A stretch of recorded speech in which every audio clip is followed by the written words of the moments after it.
मुझे छोटे समूह बहुत ही पसंद हैं और आज मैं आपसे बांटने जा रहा हूं कि कैसे आप तंदुरुस्त, बढ़ने वाले, मल्टीप्लाई करने वाले छोटे समूहों की अगुवाई कर सकते हैं। आइए मैं आपको अपनी यात्रा के विषय में बताता हूं। मैं 19 वर्ष का था जब मैं प्रभु में आ गया और उसके पश्चात मैं एक छोटे समूह का हिस्सा बन गया और फिर मैं उस छोटे समूह को चलाने लगा। और उसके पश्चात हमारा छोटा समूह बढ़ने लगा और एक समय आया जब हमारे छोटे समूह में 100 से अधिक लोग आते थे और यह प्रतिदिन था। और उसके पश्चात मैं कॉलेज में गया और फिर हमने छोटा समूह चलाया और वह छोटा समूह पूरे कैंपस में फैल गया। और उसके पश्चात मुझे अध्यक्ष चुन लिया गया हमारे यूनिवर्सिटी के छोटे समूहों का और हमारे पास प्रति वीक मिलने वाले 300 समूह थे।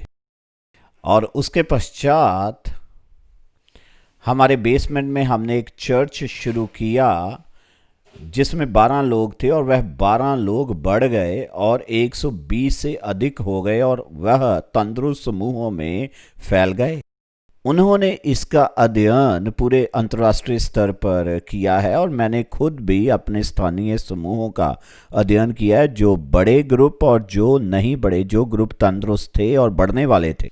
तो हमने यह पाया है कि 8 आदतें हैं जो कि आपके समूह के बाहर हैं और यदि आप इन 8 आदतों को डाल लेते हैं अपने जीवन में तो आप तंदुरुस्त, बढ़ने वाले, मल्टीप्लाई होने वाले समूहों को चला सकते हैं। यह सभी संस्कृतियों में कार्यशील रही है और यह इतनी परेशानी वाली नहीं है, बहुत साधारण है। यह इतना जटिल नहीं है और इसकी परवाह नहीं आप कितने शिक्षक हैं, इसकी परवाह नहीं कि आप कितनी देर से मसीह में हैं, इसका पर्सनैलिटी के साथ कोई संबंध नहीं है। यह तो साधारण एक ऐसी योजना है कि आप लगातार इन 8 आदतों को अपने जीवन में लागू करते हैं एक प्रभावशाली समूह चलाने के लिए। और यह 8 आदतें आपको प्रेरित कर सकती हैं। मैं जानता हूं यदि आप इन आदतों को डालेंगे तो आप एक ऐसा समूह चला सकते हैं जो तंदुरुस्त है, जो बढ़ने वाला है, जो मल्टीप्लाई करने वाला है।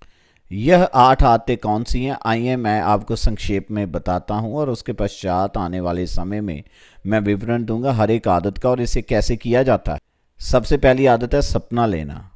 हम चाहते हैं कि आप सपना लें और प्रार्थना करें कि आप एक स्वस्थ, बढ़ने वाला, मल्टीप्लाई करने वाला समूह चला रहे हैं। और दूसरी आदत सबसे महत्वपूर्ण है और यह है प्रार्थना करना। आप प्रतिदिन परमेश्वर के साथ प्रार्थना करते हैं अपने समूह के लोगों के लिए और जो समूह के लोग बनने वाले हैं। और तीसरा है लोगों को अपने समूह में इनवाइट करना। आपको लगातार लोगों को इनवाइट करना होगा यदि आप चाहते हैं आपका समूह बढ़े।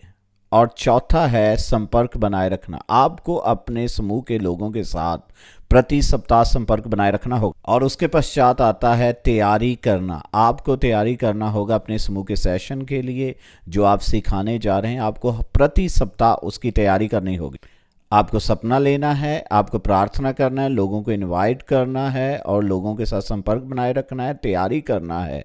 और शायद यह 5वां सबसे महत्वपूर्ण है कि आपको लोगों को तैयार करना है जो कि स्वयं समूह चला सकें। कोई भी यह कर सकता है, यह साधारण है।